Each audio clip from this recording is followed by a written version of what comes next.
শ্যামাইয়ের এই রেসিপিটা মেহমানদের জন্য বানালে তাদের আসার আগে এটা শেষ হয়ে যায়, কারণ এটা এতটাই মজার একটা রেসিপি।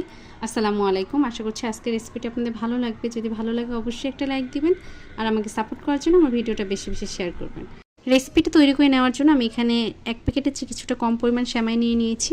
এরপর এর মাঝে একটা ডিম ভেঙে দিয়ে দিচ্ছি চিনি, তবে মিষ্টিটা আপনাদের পছন্দ অনুযায়ী দিয়ে নেবেন। আমি এখানে 1/4 কাপের চেয়ে কিছুটা বেশি পরিমাণ চিনি দিয়েছি। চিনিটা দেওয়া হয়ে গেলে দিয়ে দিচ্ছি নারকেল। আমি এখানে 1/4 কাপ পরিমাণ নারকেল কোরানো দিচ্ছি, তবে নারকেলটা দেওয়ার চেষ্টা করবেন, এতে করে এই রেসিপিটা খেতে আরও বেশি ভালো লাগে। এরপর দিয়ে দিচ্ছি 1 প্যাকেট গুঁড়া দুধ। চাইলে গুঁড়া দুধের পরিমাণটা আরও বাড়িয়ে দিতে পারেন, আমি এখানে 1 প্যাকেট পরিমাণেই দিচ্ছি।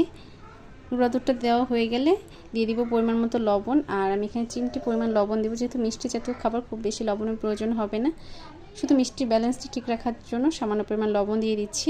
লবণটা দেওয়া হয়ে গেলে এবার সব কিছু একত্রে হাতের সাহায্যে খুব ভালোভাবে মিশিয়ে নেব।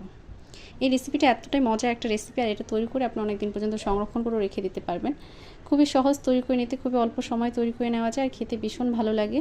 সব কিছু একত্রে যখন মিশিয়ে নেওয়া হয়ে যাবে, সেই পর্যায়ে এর মাঝে দিয়ে দিচ্ছি 1/4 কাপের চেয়ে কিছুটা কম পরিমাণ আটা। আমি এখানে আটাটা দিয়েছি, চাইলে ময়দাও দিতে পারেন। এই আটাটা দেওয়ার ফলে শ্যামের ভিতরে একটা স্টিকি ভাব আসবে, সেই ক্ষেত্রে আপনি নাস্তাটা সুন্দরভাবে শেপ দিয়ে তৈরি করে নিতে পারবেন। আটাটা দেওয়া হয়ে গেলে সব কিছু আবার একত্রে হাতের সাহায্যে খুব ভালোভাবে মিশিয়ে নিচ্ছি। মিশিয়ে নেওয়া হয়ে গেছে, এবার এটাকে একটা সাইডে রেখে আমি যেই কাপের সাহায্যে নাস্তার শেপটা দিয়ে নিব, সেই কাপের মাঝে সামান্য পরিমাণ তেল মাখিয়ে নিচ্ছি, এতে করে নাস্তাটা বের করে নিতে সুবিধা হবে। আমি এখানে 1/4 কাপের যে কাপগুলো হয় সেই কাপটা নিয়ে নিয়েছি, আর এর মাঝে কয়েক ফোঁটা তেল দিয়ে দিয়েছি। এতে করে নাস্তাটা যখন তৈরি করে নেব তখন অনায়াসে বের হয়ে আসবে। তেলটা মাখিয়ে নেওয়া হয়ে গেছে, এবার এর থেকে কিছুটা পরিমাণ মিশ্রণ নিয়ে হাতের আঙুলের সাহায্যে চেপে চেপে নাস্তার শেপটা দিয়ে নিব। আমি এইভাবে নাস্তাগুলো তৈরি করে নিচ্ছি, আপনার চাইলে অন্য যে কোনো শেপে তৈরি করে নিতে পারেন, যে কোনো ডিজাইনে তৈরি করে নিতে পারেন।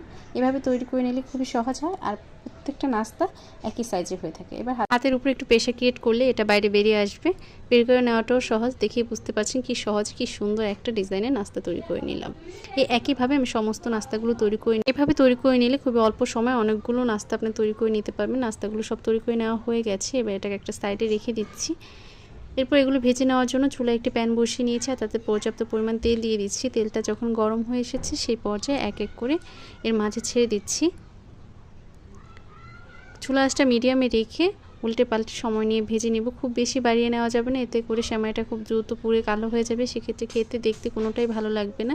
তাই চেষ্টা করবেন চুলা আঁচটা মিডিয়ামে রেখে উল্টে পাল্টে সময় নিয়ে ভেজে নিতে। যখন একটা সাইড ভেজে নেওয়া হয়ে যাবে তখন অপর সাইডটি উল্টে নেব।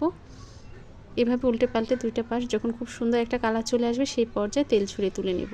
এই পর্যায়ে খুব সুন্দর একটা কালার চলে এসেছে, আর এটাকে তেল ছড়িয়ে তুলে নিচ্ছি। আশা করছি আজকের রেসিপিটি আপনাদের ভালো লেগেছে। যদি ভালো লাগে অবশ্যই লাইক কমেন্ট শেয়ার করবেন। সবাই ভালো থাকবেন। আল্লাহ হাফেজ।